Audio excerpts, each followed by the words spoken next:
Light universe में one of the fastest moving object है। क्या कोई दूसरी ऐसी चीज़ भी हो सकती है जो इसके स्पीड तक पहुंच सकती है? दूसरी ऑब्जेक्ट से मेरा मतलब है फिजिकल ऑब्जेक्ट्स जैसे प्लैनेट्स और स्टार्स। आज के इस वीडियो में हम देखने वाले हैं एक ऐसे ही स्टार के बारे में जो लाइट के स्पीड के 8% जितनी रफ्तार तक मिल्की वे के सेंटर में घूम रही है। अब आखिर इस स्टार ने इतनी स्पीड कैसे अचीव करी और क्या इसकी रफ्तार इसी तरह बढ़ती रहेगी या ये उसके पहले ही ख़त्म हो जाएगा? चलिए पता लगाते हैं, क्योंकि आप देख रहे हैं द ट्रेंडिंग टेक।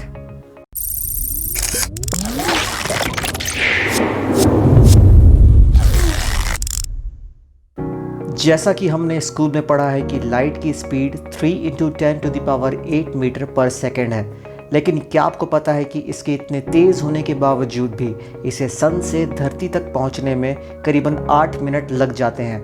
और साई-फाई मूवीज़ में जब इंटरस्टेलर ट्रैवल करने की बात आती है तो वो या तो वॉर्म होल्स का यूज़ करते हैं या फिर वो अपने स्पेसशिप को लाइट की स्पीड से ट्रैवल करने के लिए यूज़ करते हैं। लेकिन ये सारी चीज़ें अब तक सिर्फ काल्पनिक ही हैं, क्योंकि आज भी हम लाइट की स्पीड के 1% जितनी रफ्तार भी अचीव नहीं कर पाए हैं। बट क्या होगा अगर मैं आपको बताऊं कि एक ऐसा स्टार है जिसका मास हमारे सन से दुगना है, उसने सक्सेसफुली लाइट के स्पीड की 8% जितनी रफ्तार को अचीव कर ली है, और इस स्टार का नाम है S62। और हाल ही में एस्ट्रोनॉमर्स ने इसी इवेंट को देखा जो कि हो रही है हमारे मिल्की वे गैलेक्सी के ठीक सेंटर में, जिसे एक बेहद ही ख़तरनाक जगह माना जाता है, क्योंकि यहाँ बहुत ही ज़्यादा डेंसिटी में स्टार्स मौजूद हैं। इसलिए जब भी हम मिल्की वे गैलेक्सी के इमेजेस को देखते हैं तो यहाँ हमें इतनी ब्राइटनेस नज़र आती है।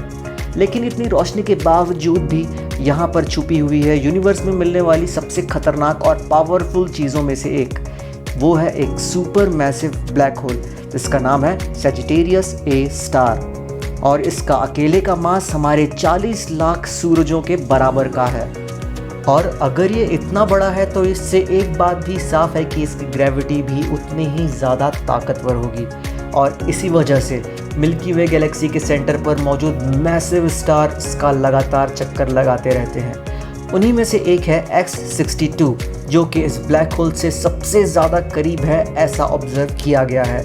और जब ये अपने ऑर्बिट में होता है और ब्लैक होल की तरफ बढ़ता है तब इसकी स्पीड लाइट की स्पीड के 8% जितनी पहुंच जाती है, और इसे पूरा ऑर्बिट कंप्लीट करने में लगते हैं सिर्फ और सिर्फ 10 साल। इसकी स्पीड इतनी ज़्यादा है कि यहाँ हमें बिल्कुल किसी साई-फाई मूवी की तरह सिनारियो देखने को मिलता है, जिसे हम टाइम डायलेशन कहते हैं। और कैलकुलेशन के अकॉर्डिंग ये स्टार ब्लैक होल के इतना पास है कि यहाँ पर बिताया गया 1 घंटा धरती पर बिताए 100 मिनट के बराबर होते हैं। और इसकी दूरी सुपर मैसिव ब्लैक होल से सिर्फ 2.4 बिलियन किलोमीटर्स की है। दूसरी भाषा में देखें तो ये हमारे सोलर सिस्टम में मौजूद यूरेनस और सन के बीच की एवरेज दूरी से भी कम है। ये डिस्कवरी इसलिए भी इम्पॉर्टेंट है क्योंकि हमें आइंस्टाइन की जनरल थ्योरी ऑफ रिलेटिविटी का लाइव एग्जाम्पल देखने को मिल रहा है, और आने वाले टाइम में हमें ये भी समझने में हेल्प मिलेगी कि आखिर जब स्टार और ब्लैक होल एक दूसरे के कांटेक्ट में आते हैं तो क्या होता है।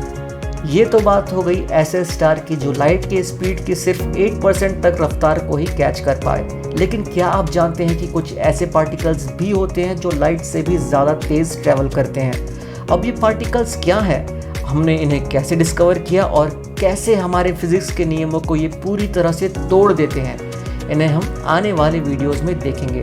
आज के लिए इतना ही। अगर आप चाहते हैं कि हम आपके पसंद के टॉपिक पर वीडियो बनाएं तो हमें कमेंट सेक्शन में ज़रूर बताएं।